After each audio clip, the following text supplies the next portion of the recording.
दोस्तों, क्या विकासनगर की उस दर्दनाक घटना का जख्म अभी भी लोगों के दिलों में ताजा है? क्या एक हत्या ने पूरे इलाके को ऐसा झकझोर दिया कि अंतिम विदाई के वक्त हजारों लोग अपने आंसू नहीं रोक पाए? और आखिर क्यों बीजेपी नेता विनोद की अंतिम यात्रा में जन सैलाब उमड़ पड़ा? यह यात्रा जन सैलाब में बदल गई। देखिए, विनोद कुमार की अंतिम यात्रा और बैरागीवाला के भावुक माहौल की तस्वीर मेरी इस रिपोर्ट के जरिए। नमस्कार, पहला मैं पंकज रौतेला, आप देख रहे हैं अपना उत्तराखंड न्यूज। दोस्तों, देहरादून के विकासनगर क्षेत्र के बैरागीवाला गांव में हत्या के शिकार हुए बीजेपी नेता विनोद कुमार को आखिरकार 3 दिन बाद अंतिम विदाई दे दी गई। जैसे ही उनकी अंतिम यात्रा निकली, दोस्तों, पूरे क्षेत्र में लोग भावुक दिखाई दिए, भावुकता दिखाई दी। बड़ी संख्या में लोग अपने प्रिय नेता और गांव के बेटे को अंतिम श्रद्धांजलि देने के लिए उमड़ पड़े। दोस्तों, अंतिम यात्रा में शामिल लोगों की आंखें नम थी, माहौल गमगीन था और हर तरफ न्याय की मांग के स्वर सुनाई दे रहे थे। गांव से लेकर आसपास के इलाके तक लोगों की भारी भीड़ देखने को मिली। कई सामाजिक, धार्मिक, राजनीतिक संगठनों के लोग भी अंतिम दर्शन और अंतिम यात्रा में शामिल हुए। लेकिन दोस्तों, इस भावुक माहौल के बीच एक सवाल अब भी लोगों के मन में है जो घर कर गया। क्या विनोद के परिवार को इंसाफ मिला है, मिलेगा? क्या इस बहुचर्चित हत्याकांड के सभी आरोपी कानून के शिकंजे में आएंगे? और क्या बैरागीवाला एक बार फिर से सामान्य माहौल की ओर लौट पाएगा? आखिरकार बैरागीवाला गांव में हत्या के 3 दिनों बाद तनावपूर्ण माहौल के बीच बीजेपी नेता विनोद का अंतिम संस्कार हो गया। विनोद की अंतिम यात्रा में जनसैलाब उमड़ पड़ा। विकासनगर विधायक मुन्ना सिंह चौहान भी अंतिम यात्रा में शामिल हुए। इस दौरान उन्होंने फिर दोहराया कि मामले में आरोपियों को ऐसी सजा दी जाएगी जो नजीर बनेगी। दोस्तों, बीती 13 जून की बात है जब विनोद कश्यप की हत्या हुई थी। तो गौर कीजिएगा, 13 जून को सहसपुर थाना क्षेत्र के बैरागीवाला गांव में पानी को लेकर उपजे विवाद में बीजेपी के नेता की हत्या कर दी गई थी। आरोप चूंकि समुदाय विशेष के लोगों पर था, मुस्लिम लोगों पर था, जो मामले को सांप्रदायिक होने में तनिक भी देर नहीं लगी, सांप्रदायिक रंग लिया और जिस कारण पूरा क्षेत्र बवाल में तब्दील हो गया। मौके पर भारी पुलिस फोर्स की तैनाती आपने देखी होगी। इसके साथ ही आगजनी, पत्थरबाजी, बुलडोजर एक्शन भी देखा होगा। वहीं पीड़ित परिवार ने आरोपियों के एनकाउंटर, घर के एक सदस्य को सरकारी नौकरी और आर्थिक मदद की मांग उठाई है। साथ ही मांगें पूरी नहीं होने तक विनोद कश्यप का पोस्टमार्टम कराने को परिवार तैयार नहीं दिखा। ऐसे में सोमवार यानी 15 जून को प्रशासनिक, पुलिस और जनप्रतिनिधियों की पीड़ित परिवार के साथ लंबी वार्ता हुई। उनकी जायज मांगों पर आश्वासन दिया गया, जिसके बाद परिजन पोस्टमार्टम के लिए तैयार हुए। पुलिस ने पोस्टमार्टम कराया, परिजनों को सौंपा शव, जिसके बाद विनोद कश्यप की अंतिम यात्रा निकली और तस्वीर देखने लायक थी। लोग गमगीन थे, माहौल शांत था, लेकिन सवाल बहुत सारे शोर कर रहे थे, ऐसा लगा। जिस दौरान उनकी देह के ऊपर बीजेपी का झंडा ओढ़कर सम्मान दिया गया और फिर बैरागीवाला में स्थित घाट पर विनोद का अंतिम संस्कार किया गया।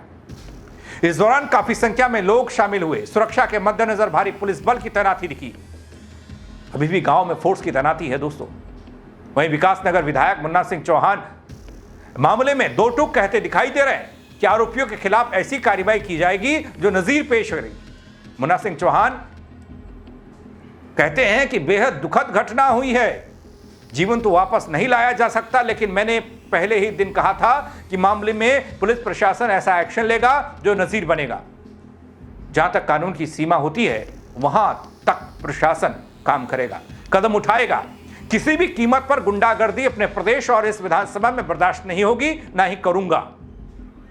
जो सख्त से सख्त कार्रवाई होगी वही की जाएगी। सुन लीजिए जरा एक बार फिर से मुन्ना सिंह चौहान को। दोस्तों, सहसपुर कोतवाली क्षेत्र के इलाके में आता है ये बैरागीवाला गांव। बीजेपी के नेता की हत्या हुई। हत्या के बवाल, पुलिस का एक्शन जारी है।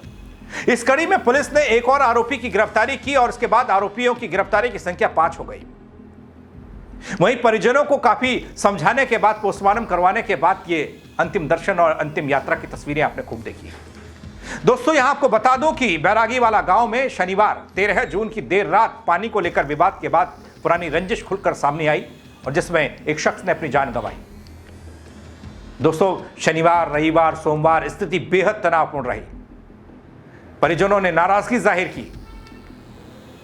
पुलिस परिजनों को समझाती रही, फिर कहीं जाकर अंतिम यात्रा निकली और दाह संस्कार किया गया। इसके अलावा दोस्तों 5 आरोपियों की गिरफ्तारी हो गई, लेकिन पुलिस ने रविवार को 12 आरोपियों के खिलाफ मुकदमा दर्ज किया था, जिसमें रविवार शाम तक 4 और सोमवार को 1 आरोपी की गिरफ्तारी हो गई। बाकी फरार आरोपियों की जल्द गिरफ्तारी के लिए दबिश दी जा रही है। लेकिन दोस्तों, विनोद कश्यप जब पंचतत्व में विलीन हो चुके हैं, लेकिन उनके परिवार की इंसाफ की लड़ाई अभी बाकी दिखती है। अंतिम यात्रा में उमड़ा जनसैलाब इस बात का संकेत है कि इस घटना ने पूरे क्षेत्र को गहरे जख्म दिए हैं, झकझोर कर रख दिया। अब सबकी नजरें पुलिस जांच और आगे की कार्रवाई पर हैं। क्या सभी आरोपी जल्द कानून के शिकंजे में होंगे? क्या पीड़ित परिवार को वो न्याय मिल पाएगा जिसकी मांग पूरा क्षेत्र कर रहा है एक सुर में? फिलहाल दोस्तों, बैरागीवाला में सुरक्षा के कड़े इंतजाम हैं, पुलिस का एक्शन जारी है। इस मामले से जुड़ी हर बड़ी अपडेट आप तक जरूर पहुंचाऊंगा। लेकिन आप क्या कहेंगे इस अंतिम यात्रा को लेकर, इस हत्याकांड को लेकर, इस तनावपूर्ण माहौल को लेकर? आखिर क्यों अपने प्रदेश में ऐसी स्थिति बन रही है? क्या चुनाव आ रहा है? क्या इसे चुनाव से जोड़ा जा सकता है? दोस्तों, कई लोग जोड़ रहे हैं, मैंने देखा, बोला चुनाव आ रहा है। बोले आप अपनी राय देने के लिए स्वतंत्र हैं, कमेंट के जरिए बता दीजिएगा, बताइएगा कि क्या सोचते हैं आप इस खबर को लेकर, इस हंगामे को लेकर।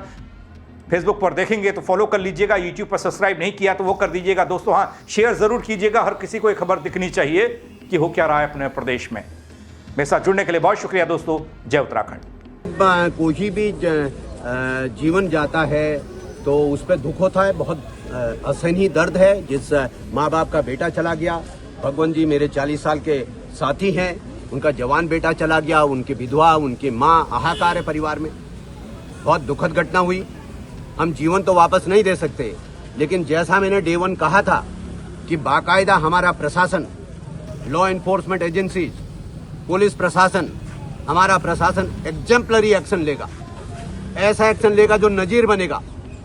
और आप लोगों ने देखा होगा कि जिसे कहते हैं as far as the law extends, जहां तक कानून की सीमा होती है वहां तक सख्त कदम शासन प्रशासन उठाने का काम किया। और निश्चित रूप से हमारी सरकार का, मुख्यमंत्री पुष्कर सिंह धामी जी का और सरकार का बिल्कुल ये रिजॉल्व है कि किसी भी कीमत पर हम गुंडागर्दी को अपने प्रदेश में बर्दाश्त नहीं करेंगे, और किसी भी कीमत पर मैं गुंडागर्दी इस विधानसभा में भी बर्दाश्त नहीं करूंगा, और जो सख्त से सख्त कार्रवाई होगी। इसीलिए हमने पार्टी के झंडे में उनको अंतिम रूप से विदाई दी है। मन बहुत दुखी है, भारी है, और निश्चित रूप से पार्टी के कार्यकर्ता के नाते, मैं खुद पार्टी के कार्यकर्ता के नाते दुख के इस घड़ी में हम परिवार के साथ खड़े हैं, और परिवार की हर मदद के लिए हर स्थिति में हम खड़े हैं। लेकिन हम फिर कह रहे हैं कि 5 लोगों को बहुत तमाम तरीके का एक्शन शासन प्रशासन ले चुका है। बहुत सारा एक्शन मेरे खुद के मौजूदगी में शासन प्रशासन ने सख्त कदम उठाया। मैं लोगों से यही कहता हूं, किसी के भड़काने में आने की जरूरत नहीं है। मैंने बार बार कहा कि शांति व्यवस्था बना करके रखिए। अपने क्षेत्र के किसी भी व्यक्ति को कानून हाथ में लेने की जरूरत नहीं है। हमें किसी भी बच्चे को पथराव और आगजनी के रास्ते के लिए हम भड़का नहीं सकते। ये हमारी जिम्मेदारी है कि हम कानून का सम्मान करें, लेकिन साथ ही साथ ये भी मेरी जिम्मेदारी है, सरकार की जिम्मेदारी है कि हमारा शासन प्रशासन सख्त से सख्त कानूनी कार्रवाई दोषियों के विरुद्ध करें।